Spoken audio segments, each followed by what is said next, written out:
gikan sa duha ka tawo nga nagpanaw paingon sa Emmaus ug nagsaysay kanila mahitungod sa balaang kasulatan.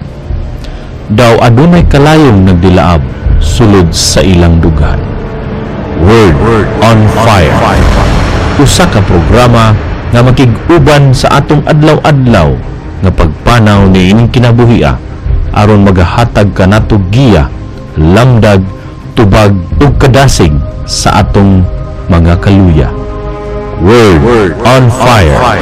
Kauban ang usa ka bul-anong alagad, preacher, writer and broadcaster, Brother Edsel Lakaran Closes. Nanukad live gikan sa San Miguel Cable TV2, Radyo Hagna 100.9 FM, Teleradyo. Aniya ang inyong alagad, Brother Edsel L. Closes.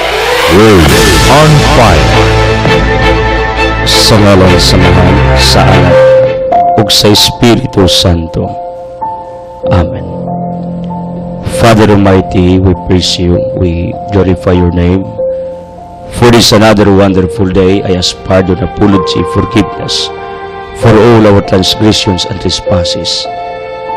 Amahan, I pray for our Pope Francisco Emeritus, Benedict XVI, Papal Ambassadors, Church Magisterium, Kadlataglik Video Vida Rosales Emeritus, Archbishop Palma, Dobilikas, and all Archbishops, Bishop Patrick L. Parcon, Bishop Leonardo Mitruso, Bishop Noel Emeritus, and all Bishops, mga kaparians, deacons, kamadrihan, seminarians, lay evangelizers, panalangin ni Amahan.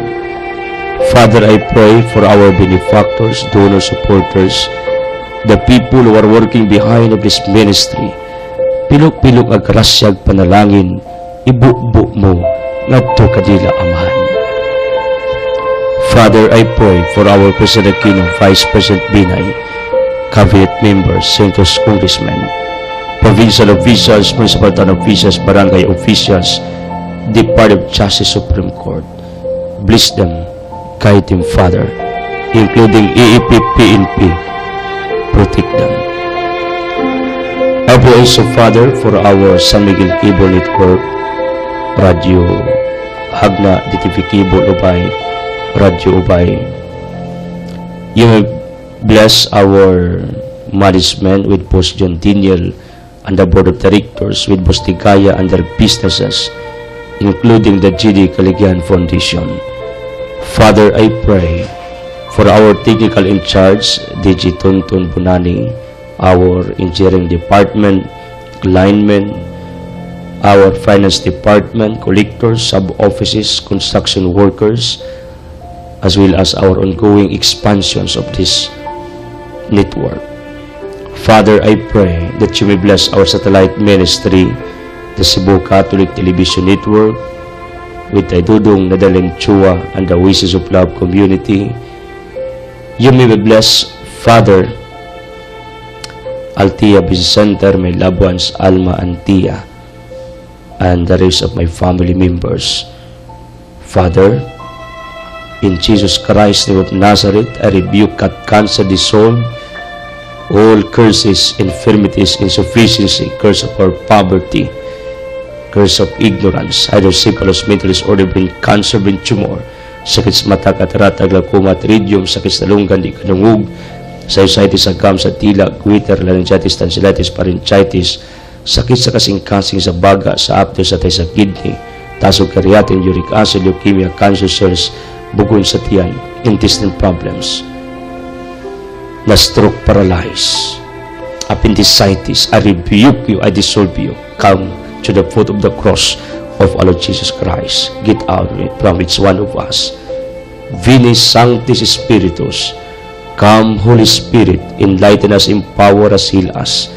Santa Maria, San Jose, Padre Pio, San Vicente, San Roque, Exequiel Moreno, San Blas, San Camilo, Chofilo Camomot, Fortun si Patrick Pitong, Paul Anthony, Carlos Borromeo, Thomas de Aquinas, Agustin Ato de Padua, San Miguel Sagab, San Rafael, Celte, Baraquejo de Oriel, all saints, Barabos, blessed our guardian angels, please be with us. Pray for us. Father, is special intention alang sa tanang birthday celebrants. Nagsaulog silang nagkadiyang mga reunions, anniversaries, tanan Kinuong nagsaulog silang fiestas, ug ang namatyan Kinuo likuna. I pray also, Father, at this very hour, sa tanang nagtanaw, nabinaw, sa radio, telebisyon, pabatia sa imong kugma ug kaluoy.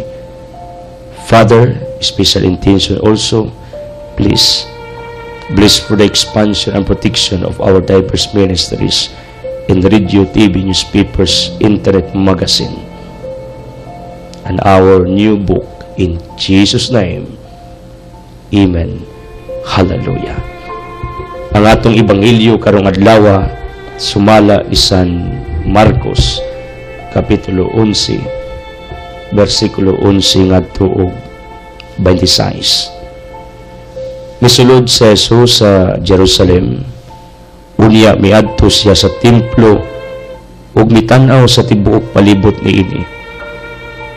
Apan kay hapon naman, miadto siya sa Betania kuyog sa 12 katinunan. Gitunglo na Jesus ang kahong ikira. Sa sunod nga adlaw, samtang namalik sila gikan sa Betania, igutom si Jesus. Nakita niya sa layo ang usa ka kahong ikira mananahon pag-ayo. Miduol siya sa kahong aron sa pagsusi kung may bunga ba kini. Apan sa pag-abot niya, mga dahon lamang ang iyang nakitaan, kay dili pa man ting bunga. Mingon si Jesus sa ikira, sukad karon, wala na'y makakaon sa imong bunga. Ug nakadungog niini ang iyang mga tinunan. Miadto sa Jesus sa templo. Sa pag-abot nila sa Jerusalem, misulod sa Jesus sa templo, ug giabog ang tanang mga namaligya ug namalit didto. Gitikwang niya ang mga lamisa sa mga tigilis ug salapi, ug ang mga lingkuranan sa namaligyag sa lampati. Ug wala siya motugot nga dunay magdala bisag unsa lata sa wanan sa templo. Unya gitudluan niya ang mga tao. Nag-ingon ang Dios diha sa kasulatan, ang akong balay paganganlan og balay sa pag-ampo alang sa tanang mga nason. Apan gihimo ninyo kini nga taguanan sa mga tulisan. Nakabalita niini ang kadagkuan sa mga pari ug ang mga magtutudlo sa balaod busa misugod sila pagpangitag paagi sa pagpatay kang Hesus. Nanghadlok sila kaniya kay nadaniman sa iyang pagtulunan ang tibok panon sa mga tao. Sa pagkakilom-kilom na sa Hesus ug ang iyang mga tinunan bibiya sa syudad. Ang pagtulunan gikan sa kayong ikira. Yan ang sayo sa pagkabuntag samtang nang lakaw sila sa dalan. Nakita nila ang kayong ikira. Nalaya na kinigikan sa kinatumyan ngadto sa mga gamot. Ug nainumdum si Pedro sa pagtunglo na Jesus sa kayong ikira ug siya mingon kaniya, magtutudlo. Tanawara namatay ang kayong ikira nga imong gitunglo.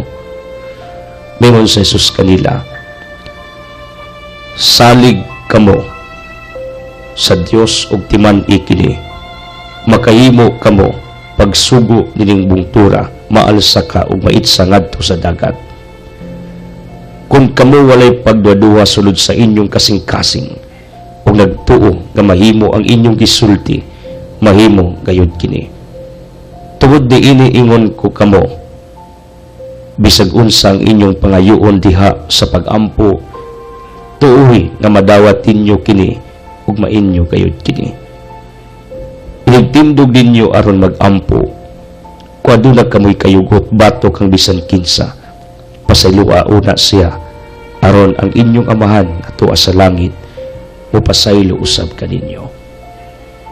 Today we are remembering Saint Restitutus was a Roman British bishop from London, one of the British delegations who attended the church synod or council held at Aris in 314.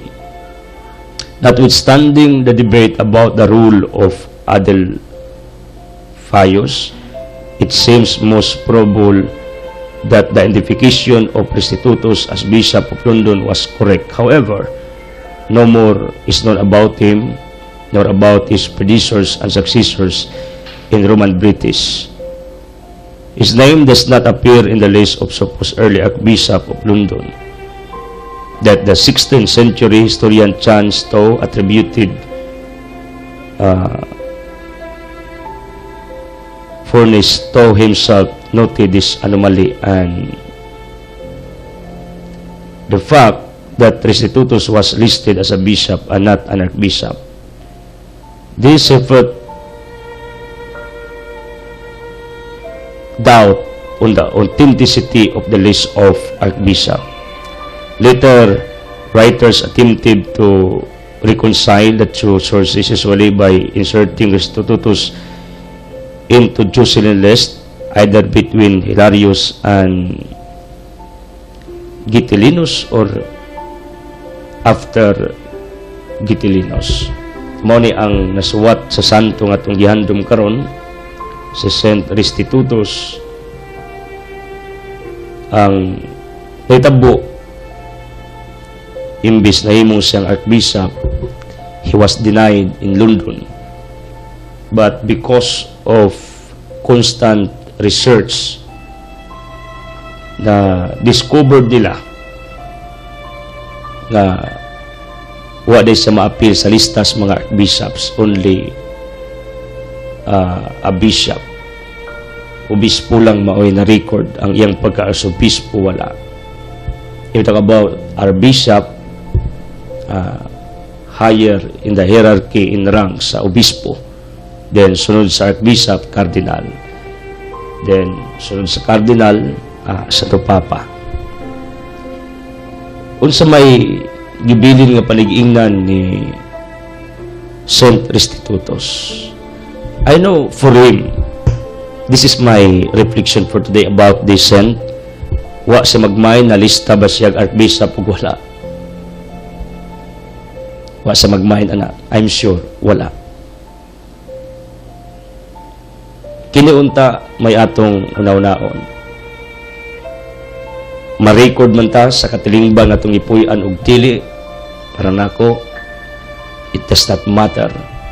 What is important is nagbilin tag maayong record sa atong mga maayong gawi, binuhatan, panig-ingnan sa atong pagkasimple ug pagkaordinaryo nga tao sa katilingban nga atong gipuy-an.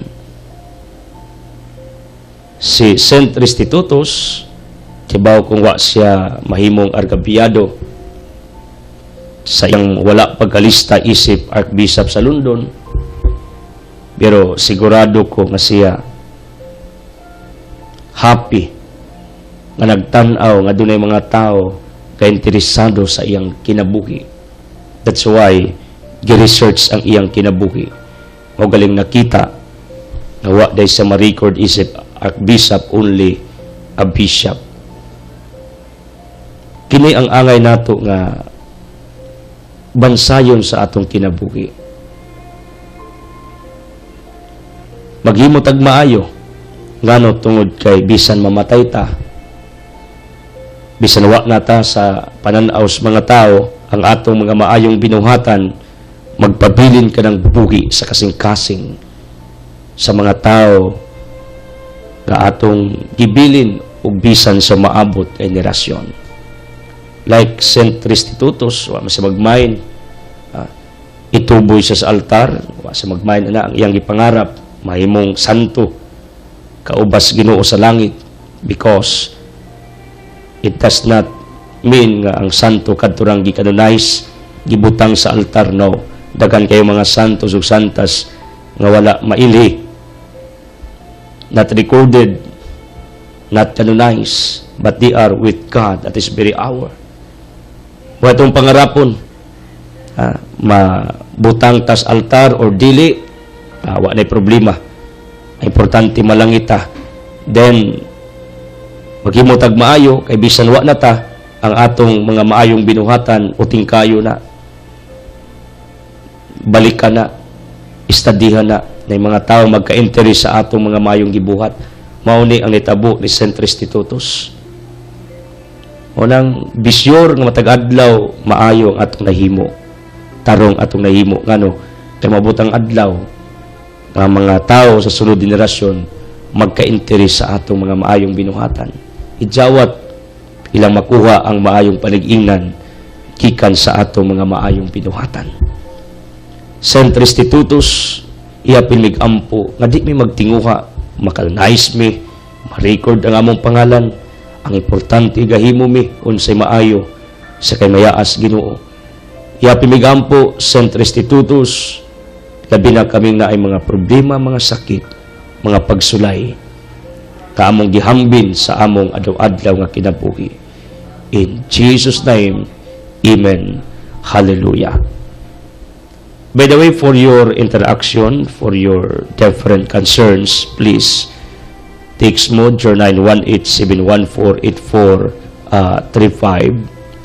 Then, I would like to express my heartfelt thanks sa pamilya ni Incher Bert o Kumaring Inching with Stephen Galalido of Ginsularan for inviting us last night. Thank you so much. Pagpalain kayo together with Dungmins Albino for their vehicle.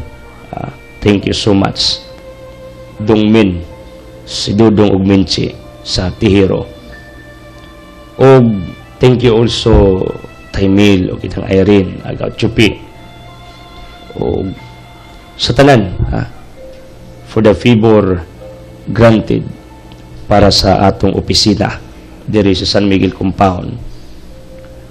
By the way, this coming June 11, 12, 13 mao na ang retreat sa OEC sa Cebu. Mao na, if you are interested to come with us to join, please come. Nani registration niya kuyog ani ang mga pari o gani according to Taydudong dunay obispong mo apil kung itugot kato nagsaad, kato na mga problema, na mga sakit, na mga gihambin sa kinabuhi. This is now the right time to come to join this wonderful Oasis of Love, Walking with Jesus seminar retreat. And the resume of our outreach and feeding program will be this coming June, last week of the month. Maunang katong gusto mo tabang ni ini, drop your helps there is sa San Miguel office or sa atong guard on duty para nga atong mapadangat, maapod-apod ngadto sa mga tao nga nanginanglan. Our prospect place will be in Kandihay. Mauna, bear with us. Ining maong kalihukan para sa mga batang nanginanglan atong pakanon, tudluan. Pero kabalo mo ang pagkaon atong gibitbit sa mga batang nanginanglan sa ginikanan, secondary ra na. Our genuine reason, motive, purpose why we have this foundation, our outreaches and feeding, in order that we can impart some informations kung saan nila pagbangon gikan sa kalisdanan, gikan sa kapobrehon, gikan sa ilang mga nagkadiyang mga suliran o mga problema nagihambin sa atong kinabuhi. Mao na ang atong kibitbit sa matag outreach, sa matag feeding ngadto sa mga kalungsuran.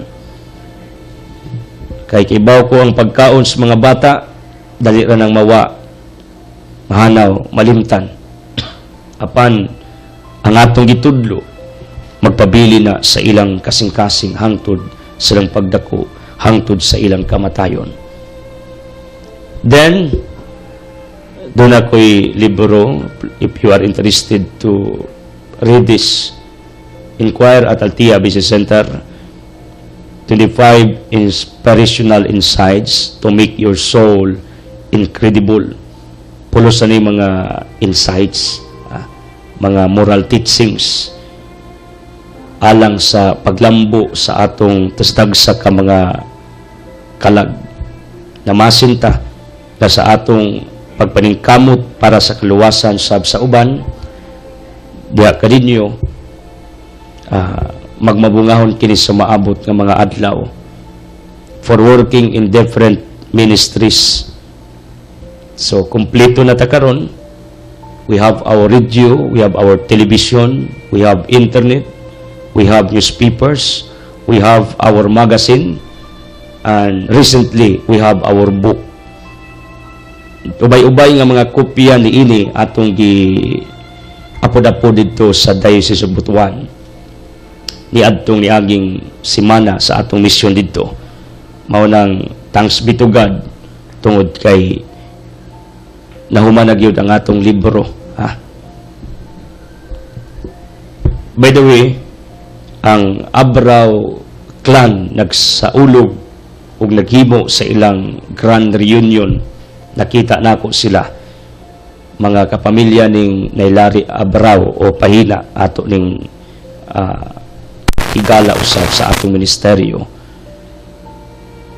Maunang congratulations and enjoy sa inyong grand reunion sa mga Abrao diri sa lungsod sa Hagna.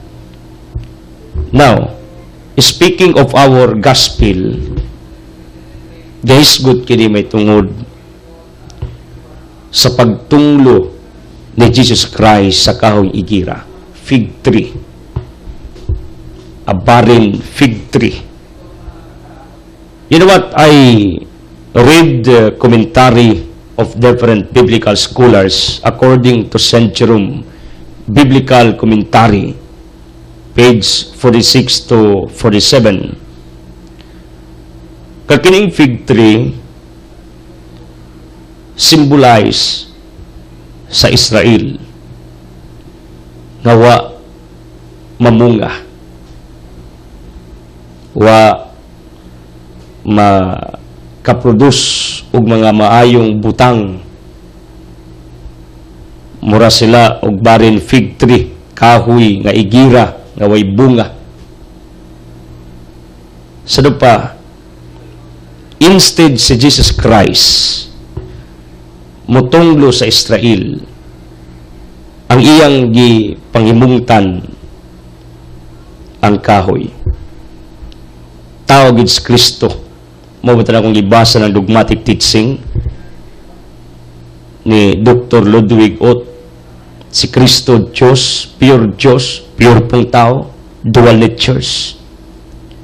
Kay kita manggod, as human as we are, pag naaglit ay kasukan, if we cannot speak directly to the person na atong gikasilagan, gikaiktan, gikapungtan, dagaw nato as human as we are, muadto sa kwarto, mag-wild. Kung sa imuon, magkuwag unlan, ang uban, paako ning unlan. Somebody told me, one of our companions sir, ingon siya, you know what, brother Edsel? Ako, pag masuko ko, akong luumon. Ang akong imuon, ang among unlas kwarto, akong paakon ug taman. Iya ko nung sumbag-sumbagon. Mo nakarelate ko niining ebanghelyo karon. Na ang gibuhat da ni Kristo, instead, He will curse Israel directly.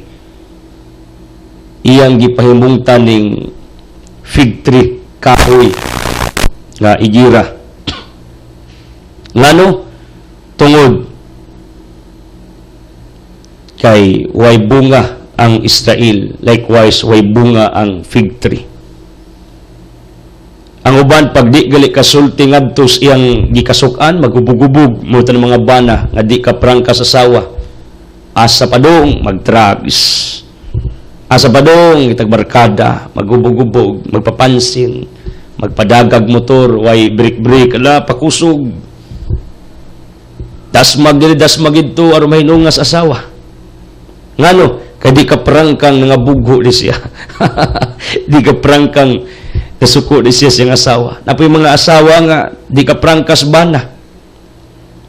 Kung say buhaton, andi na mo apil og tug sa ilang kwarto maglain or else adto nas barkada magsiglaag magsiglakaw kay naiubos siya ba di sa ka prangka ang ubansag tungod kay di ka paungaw sa gibati maghilom mubungol daghan kayo tag mga reactions pag natay bation nga kaligutgut sa atong kasing-kasing. This is what I discovered. Ang atong gibati nga kasuko, kapungot, dili na siya sala. That's natural as human as we are. Even Jesus Christ in our gospel got angry to the people at the temple. Bastong pagtuon, di na sala. Ang pagbati nimo na suko ka na ito ka gawas kon sa imong kasuko na kay gibuhat nga di maayo, na kay gisulting dautan kana. Makasataan na. Pero makita nato nga wise ang atong Ginoo. Si Kristo, very wise.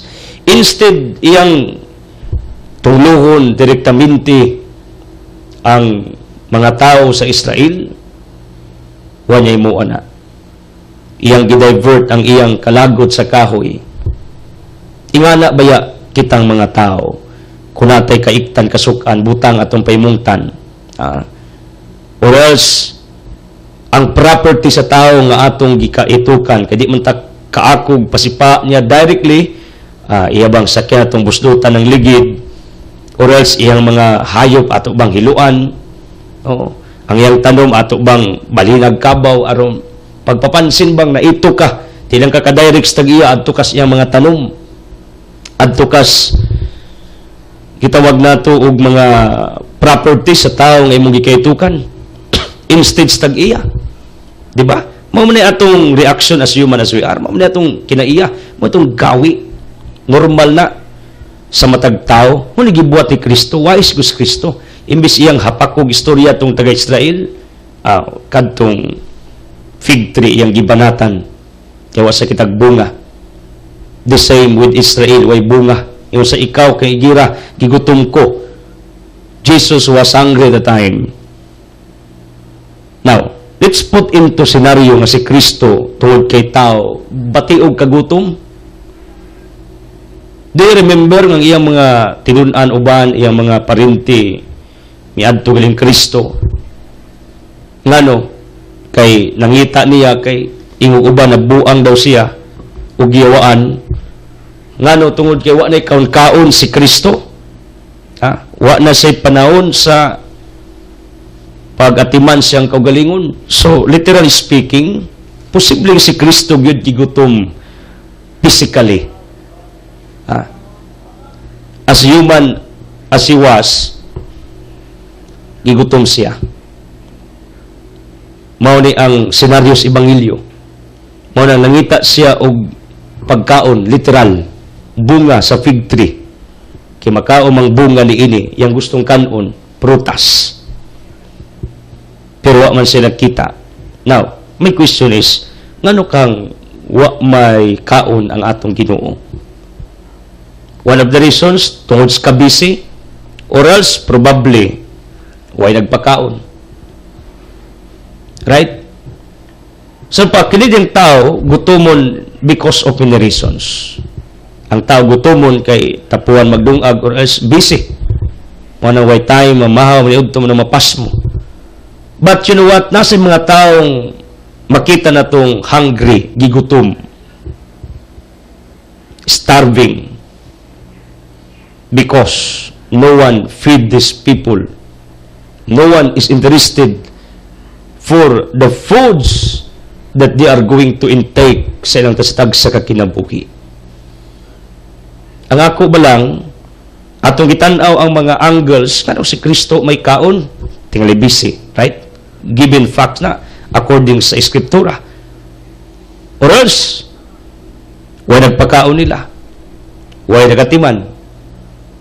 Mamitaw sa Matthew chapter 12, do you remember, ang mga apostoles nangukit na nag-uwais trigo para makasurvive, kay gipanggutom sila. Right? So, ato makita nga, probably, way nagpakaon, way nagatiman, way nag-care sa atong Ginoo, kuyog sa mga disipulo, sa dapit diin sila miadto. Or another reason, tungod kay tag-as magbaktas kaniadto, gigutom si Kristo, gikan sa taas nga pagbaktas asa sila padung, niabot sa punto gid ba nga gigutman ang atong Ginoo tungod sa iyang sige og lakaw sa iyang ministerial works before. So daghang mga anggulo atong tan-awon nganong si Kristo gigutom. Pero ari ko niining anggulo nga dakog possibility nga si Kristo gigutom tungod kay way tao at that very moment, although there were instances also in his life nga naay nagpakaon like Martha and Lazaro and Maria in Luke chapter 10, do you remember? Nagipakaon sa Lidtos Betania. Pero na po yung mga instances ni Kristong igutom siya like in our gospel. Right? Igutom siya. Ngano, kay way nagpakaon. Usa kini ka pagpaidumdum sa matag usa ka nato.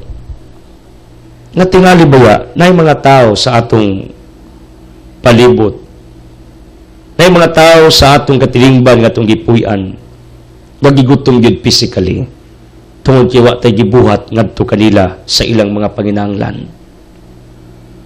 And this is what I learned sa atong mga further studies. You know what?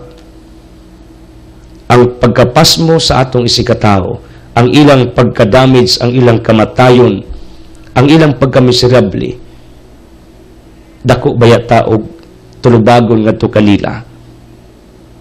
Because of this, di ta pwedeng magtan-aw lang sa ilang kahimtang. Ug mao ni ang atong focus, advocacy. Why we're working to the less fortunate, labi na we are in the year of the poor. Ano ning kamuta? Nga sa atong gidagmay nga paagi, makafeed ta, makatabang ta sa lawas ng panginanglan sa mga taong gipanggutom sa katilingban nga atong gipuy-an. Labi na kay daghang mga panahon nga gutom, labi na kay daghang panahon nga naglisod ang mga tao tungod sa krisis sa atong katilingban economically. So dinhi, my dear people of God, angay nato nga tan-awon pag-ayo, angay nato nga pamalandungan pag-ayo kinsa ang mga tao sa atong palibot nga mga gipanggutom, mga taong gipang-uhaw. Mao sa Matthew chapter 25, 31-46, gigutom ko wa kunyo pakana, giuhawa ko dinyo paimna na bilanggo wa kunyo doawa. Sa diyang wa niyo himua na sa libang ubos ta kung igsuon samara nga wa niyo himua diri kanako.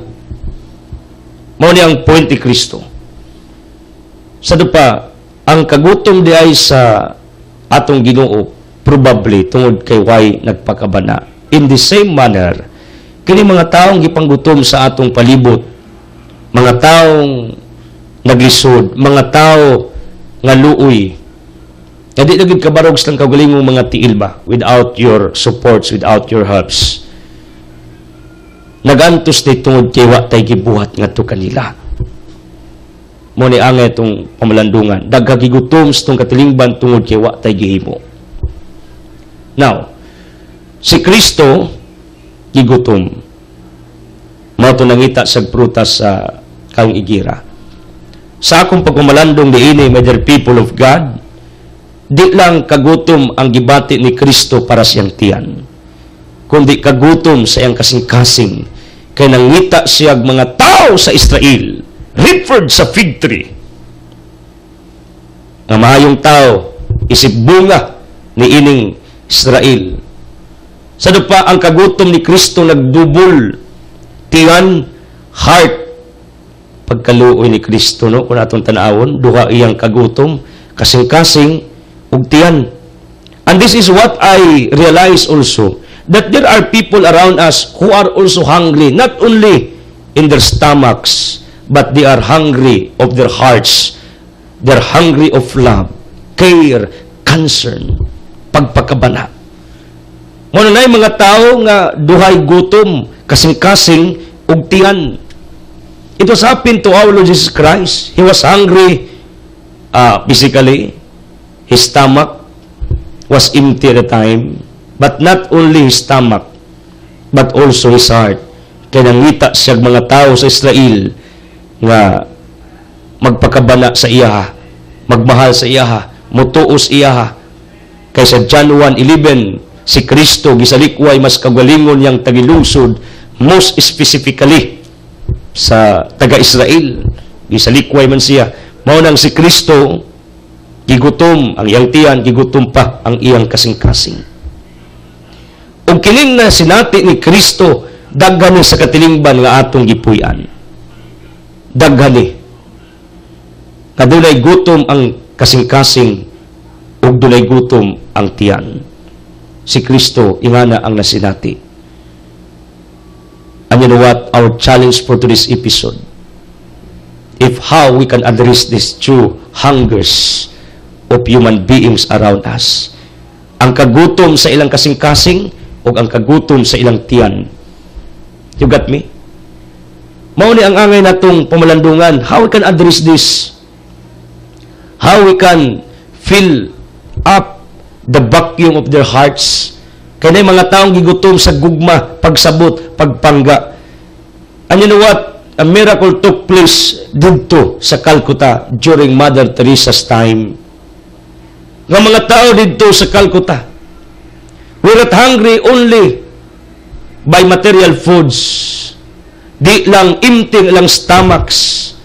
But you know what? They felt emptiness of their hearts. Why? No one cared for them except Mother Teresa, who initiated an example dito sa maong dapit na naka-attract og daghang mga tao sa pagtabang sa mga tao dito sa Calcutta.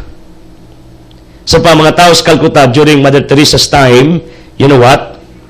Gipanggutom ang tiyan, itong mga malnourished, niwang, pero di lang kagutom di ay sa material foods ang ilang gikinanglan, kundi kagutom, hunger, sa gugma, pagpangga. Mao ni milagro. When Mother Teresa and her companions took care niining mga tao dito sa Calcutta, you know what? Ang milagro na nga ayo, nga bugi, na baskog, nakabaton og paglaom, nakabaton og kusog sa pagpadayon sa ilang kinabuhi tungod sa presensya ni Mother Teresa. Nangayos Mother Teresa kwartas mga tao tinud. Wherever he went, madto siya sa mga dapit, imbitaron siya ang iyang tuyo, manuktok sa mga tao, matabangan ang iyang grupo aron makapakaon sa material foods. Dagag mga madre miapil niya ang gibuhat, gipangga, gikir ang mga tao nga nananglan dito sa Calcutta gugma ug kadto mga tawhana nga ayo, nga alim. Kaya mao man ni ang nakita ni Mother Teresa according sa atong mga pagtuon sa kinabuhi. Natingaman siya bisag unsa ulag tambal, medisina diri, pagkaon diri, panghatag wa man, malnourished man gyapon, ineffective man ang ilang gibuhat, apan sa diyang ilang giapilan og care, gugma, pagmahal, pagpangga ang mga tao sa Calcutta. Nangabaskog man. Sumao ni mga klase mga tao sa atong katilingban, mother people, di lang gutom sa ilang stomachs, kundi gutom ang ilang kasing-kasing. Ngano makarit ko ni ini? Because Jesus experienced also. Nga dunay kagutom ang iyang stomach at the same time kagutom ang iyang kasing-kasing. Kaya nangita siya og mga tao sa Israel nga kamaong magmahal, buhutan, tarong, dili mga abusado, mga taong tinuod nga iyas Ginoo. Mao ni iyang gipangita. He was longing for this kind of people in Israel. He was hungry to have these people in his life, to follow his footsteps when he was there in Israel during his time. So dito makita nga pait di ay ang nasinati ni Kristo tungod kay usahay gutomon siya, literally, physically, pero naapod siya kagutom sa iyang emotional side. Ang kagutom kay nangita sa mga tao nga buutan, gutom siya na. Mga taong magpangga, mga taong buutan, mga taong concern, magpakabana. Labi na nangita sa mga tao, gigutom siya sa mga tao nga moalagad sa Ginoo. You got me? Mao ni ang kagutom ni Kristo sa iyang panahon. Kabalo mo, tinuod, si Kristo karon wa nagutuma sa iyang tiyan, pero ang Ginoo ako nagtuo. Nga hangtod karon ang Ginoo, padayon siya nga gigutom kay nangita og mga tao niining panahona nga moduol mobalik kadto kaniya. Ang Dios gigutom, ako ra ni anthropomorphism ni nga pamahayag, akong gipresume nga ang Dios murag tao, categorically speaking, kay ang Ginoo di magigutomon. Right? Mao man ni Dios Ginoo. Pero ang point na ko ba, ang Ginoo padayon siya nga nangitag mga tao nga molagad kaniya, mosilbi, magbag-o, magkinabuki, mahimong matarong nining kinabuya. Ang Ginoo padayon nga nangita niini, samas iyang gibuhat sa ebanghelyo, iyang gitan-aw pag-ayo kay daghan man og dahon ang kahong igira, nangita sa bunga tingalig mitago nining mga dahon sa kang igira. Pero unfortunately, sad to know nga wa sa kita. Mao ni sa tinuhiya, dili kita mo'y nangitas Ginoo. Siya ang nangita kanato. Every now and then, believe on this. It means God is very near. Ngunit nga pangitaon, kung ato yung tanawon, strictly speaking, Acts 17:27, bukod siya. Tungod sa atong sala, kita'y nalayo. Mo nang Ginoo, muras ebanghelyo, yang gisaliksik nga sa Tagalog pa. Yang kita na pagayong mga dahon, tayo na nagtago ditong bunga, bisag usa ka buok, pero wa gid ka kita ang atong Ginoo. Mo ni ang himuon nato, pagitaon taniya, birahon taniya, agakon taniya nga mobalik ngadto sa iyang mga kamot. Now, another thing to be considered in our gospel, instead si Kristo manunglos taga Israel, iyang gitunglo tong kahoy, pahungaws iyang gibati, kay way bunga. Usa kini ka indikasyon. Sanglit sa ebanghelyo namatay man tong kang igirang gitunglos tong Ginoo. Nga kini gid atong baba, dila is true, powerful. Muli yung Santiago 3:6, ang dila delikado ug di makontrol, di matame, di madisiplina. Kailani poisonous ang atong dila, makapatay ni way dugo. Gigamit is pagdaig sa Ginoo, at the same time gigamit po nato ning panunglo, ingani kangil-ad atong dila. In fact, ato makita sanglit gitunglo ni Kristo kay gigira, namatay ni. Usa ni ka imahin nga kinatong dila gamhanan. Mao nang beware nga atong dila dili nato gamiton sa dautan, kay poisonous ni sa pagpanunglo sa atong isikataw, sa pagdaot, sa pagguba sa iyang bungog, sa pang himaraot. Sirach 23 verse 13, sa ning pamalikas. Kay sa pamalikas, we are calling different diseases. Right? Kung sa may atong mga gipangtawag, panahog, mamalikas ta, manunglo ta, masuko ta, di ba mga sakit? Kanang kolera, sakit man na. Kanang atay, sakit man na sa manok. Tibak, sakit nangka. Di ba? Tuyob, sakit man na sampot sa tao. Mao na pirmi natong ilitok pag masuko ta, sa puton ta. Kung ato na baginang ibulo sa atong isikataw, liman mo moingon ta, gikulira ba ka, gituyob ka, giatay ka. What's that? That's bad. That's a matter of cursing to anyone. Usa na kapag panunglo ngadto sa tong isikataw, by calling all diseases nga maadto sa tao nga imong gikasukan. Ako nagapamalandong ko, nganong naay mga pamilyang halos tanang sakit na because everyday, kini mga pamilya kini mga tawhana, sige po nagsangpit og sakit, sige pang malika, sige panudyo, wala ing malitok sa baba, you know what, prangka ko musulti ninyo.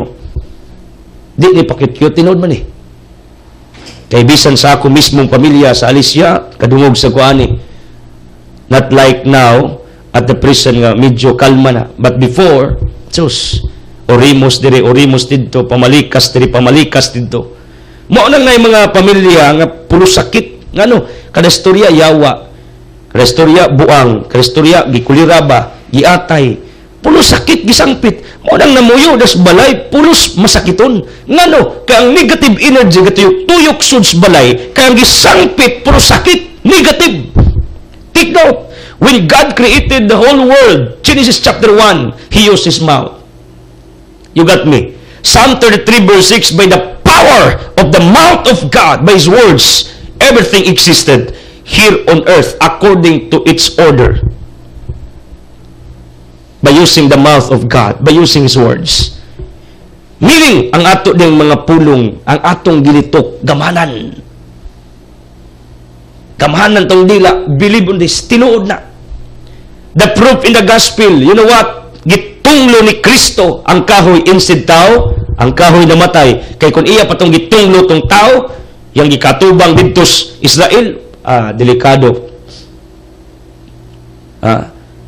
Peligro patay tong tao, pero Kristo, sa akong kasukos Israel, kining kahuya ni, ikaw kahuya ka, parihagi ka sa Israel, wa kay bunga, mamatay kang kahuya ka, wa kay bunga. Oh, di ba?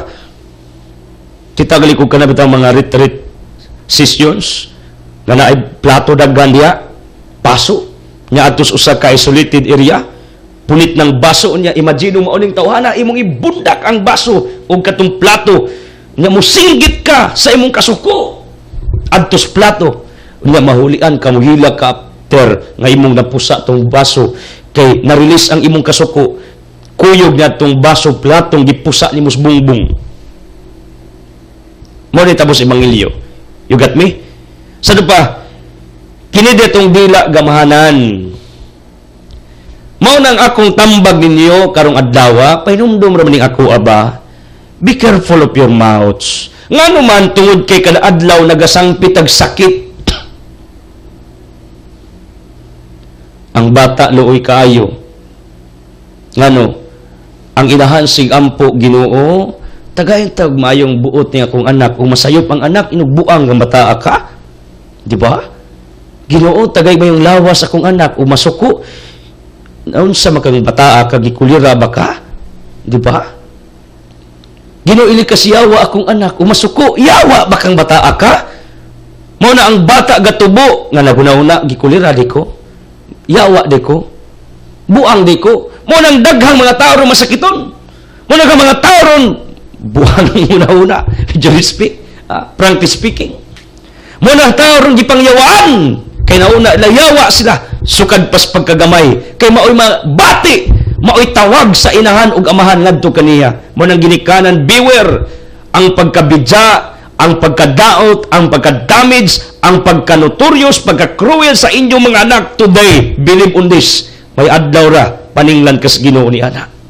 Tingalig usakas nakakontribute sa bidya nga kapalaran sa imong anak tungod kay sa gamay pa ni imbis gugma mo imong ihatag ang imong mang panunglo, ang imong maldisyon, ang imong bidya nga sultian, ang imong bidya nga baba, ang imong mga pulong negatibo, mo na ang kinabuhi ning mong anaka nagtubo nga negative. Beware on this. Prangkang istorya for this episode, imong dila gamana na, be sure kay mo nang gamiton for good.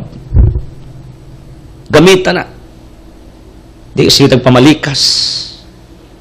Di kasi tag panudyo. Right? Mo nang kamong mga pamilya nahang sakit, check inyong baba. Kamong pamilya nahang problema, check sa inyong baba. Kay kada istorya problema.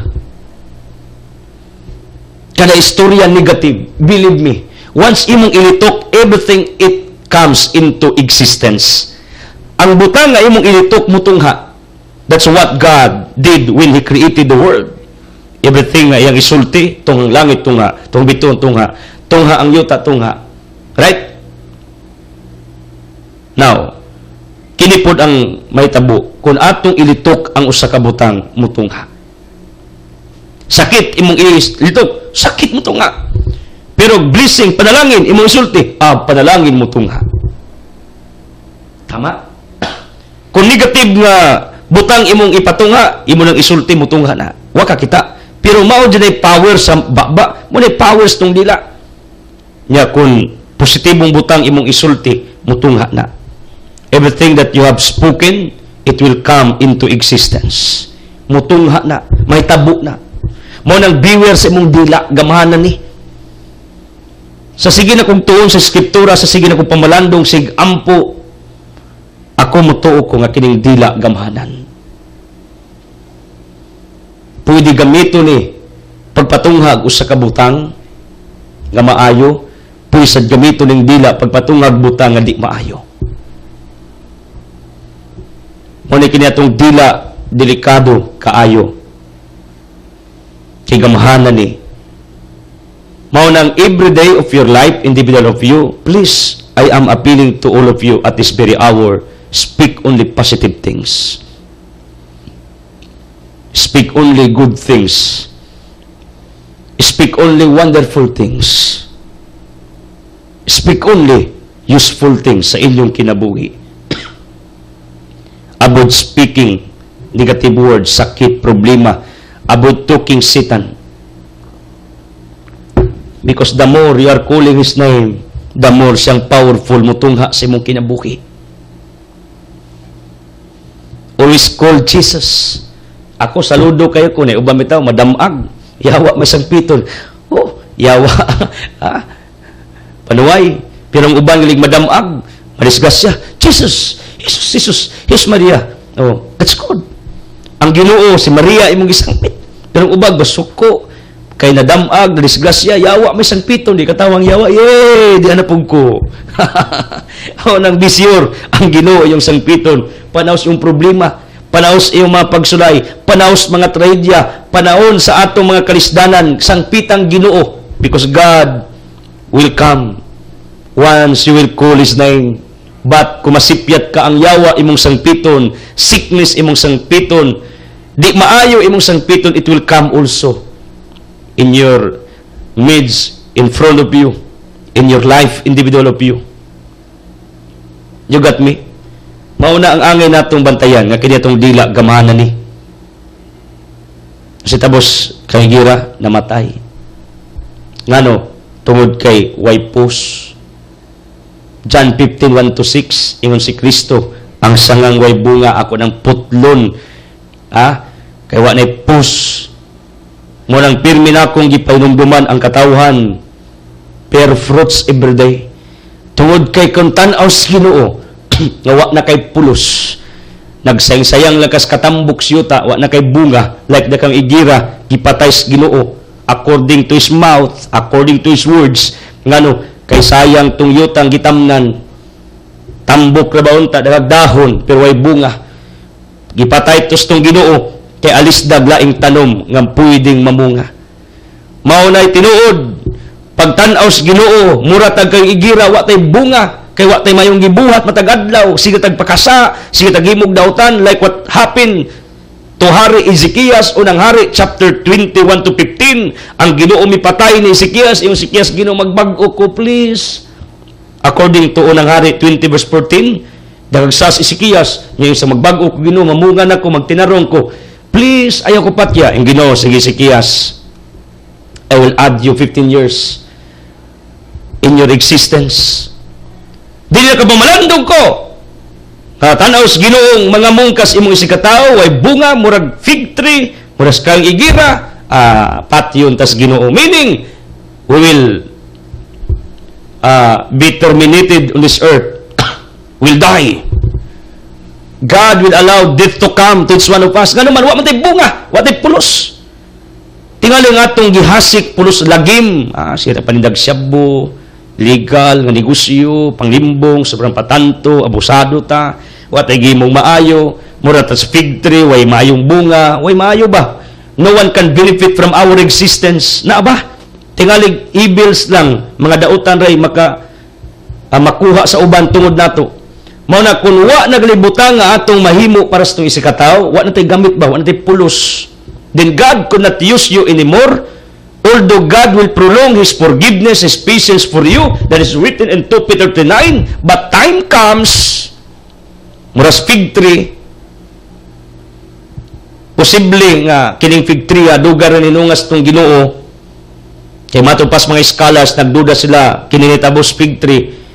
Mao na ang last part sa atong Ginoo sa iyang ministerial works, ingon St. Jerome Biblical Commentary, because sa Luke 13, apoy fig tree dito nga, ato makitang iyong patyon, iyong hardinero, ayaw sa, gitagag chance nga mabuhi. Pero kiniwa na, gipatay, probably dugar rin gipanidas ng Ginoo, kining fig tree ha, wa may bunga-bunga. Yang pirmi magian, pagmadto sa Jerusalem, iyang gipatay. Mao na tanaw sa Ginoo nato, sa sige niyag pailob nato, sa sige niyag tan-aw sa atong pagkatao, wa magig ka magbag-o bisan pag iya kang gipangga, gimahal, gitagaag taas nga pasensya, gugma. Tan-aw niya, wa maginipulos mga mungi, kamatayon, sige, come to this person. I am not threatening on you. Wa ko mangadlok nimo, but I am just revealing to you the truth. This is true. Pagwa kay bunga, that is written in John 15:1-5. Pagwa kay bunga, basahin ninyo, putlo ng sangangoy bunga, ilabay, like the kangigira, gipatay kay way bunga. Muna, if you don't want to die early, sige, balik na sa Ginoo. Pagbuhat nagmaayo, undangin na ng imong daotang binuhatan, undangin na ng panindag syabo, undangin na ng binuang nimong gibuhat matag adlaw, undangin na ng pagpakasala nato. Kay aron mahimutang fruitful sa atong kinabuhi, ug usa ka paagi nga ang Ginoo makagamit sa matag usa ka nato sa diha ng atong kasatagsa kakaugalingon atong ihatag na niya. Allow God to use you instead Satan. Aron iya pang iprolong imong existence sa yuta. Ako, tuo mong iko. Tanang tao gusto gin mabuhi og dugay. Tama, masakit kay tagamay, ngita magmedikol, ngita tambal, sus Ginoo. Bisa gabing dako mulakaw. Ngano, mangita lagi tambal. Para mangitag tambal, mahadlok lagi mamatay. Sa to pa, normal as we are, mahadlok na mamatay mo ng akong tambagin nyo. If you want to have a long life, di ako libro. Libro. Nadiri, usas mga topics diri. One of the topics of this book, you know what? Gisaysay na ako, unsaon parang dugay mamatay. Pero today, ako mong tuganan, usa sikrito aron dugay mamatay, pag tinarong sa imong kinabuhi. Pagbunga sa imong kinabuhi. Paghimog maayo sa imong kinabuhi. Kay kung tanaw sa ginumura kag kang igira, wa na, putlol ka. Pulungan ka. You know what? Lastly, katong templo, giabuso mas mga Hudiyo matong iyang ginluan. Ang templo, 1 Corinthians 3:16, kita baya. Si Kristo na suko kayong templo giawagawan, kita po hindi ba pas pag dinato limpyo atong kagalingon mo nang magrepenta magbag-o ta. Kay once magbag-o ta, mamunga ta. Kay kun dili, musukong Ginoo, like what happened in the gospel, yang ginluan ang templo kay hugaw. Kita ang individual temple of God. We are the spiritual temple of God. We need to take care our individual temple kay dagang pananhugaw ni. Kay ato mang saksakag, sala, binuang, daw tang nauna, tang pagmati, hugaw binuhatan, hinluan na to ni. By the grace of God, come to Jesus Christ. Jesus cleansed the temple. In other words, only Jesus can cleanse us, individual of us, by His grace. Manang come to Him right now for your individual cleansing. Salamat sa itong mga benefactors. Digiton, please, the Lord is my healer. Then Altia Biblical Inquiry will follow. Ngita, tag-awit nga pang dalit na ko ninyo alang sa inyong healing, milagro, panalangin, alang sa inyong mga ikinanglan sa kinabuhi. Mauna. Let's pray to God for our healing, for our miracles. I am the God that healeth thee. Thank you. God bless you. See you soon sa atong another episode sa atong programa sa atong media ministry. Salamat. I am the Lord, your healer. I sent my word and healed your disease. I am the Lord, your healer.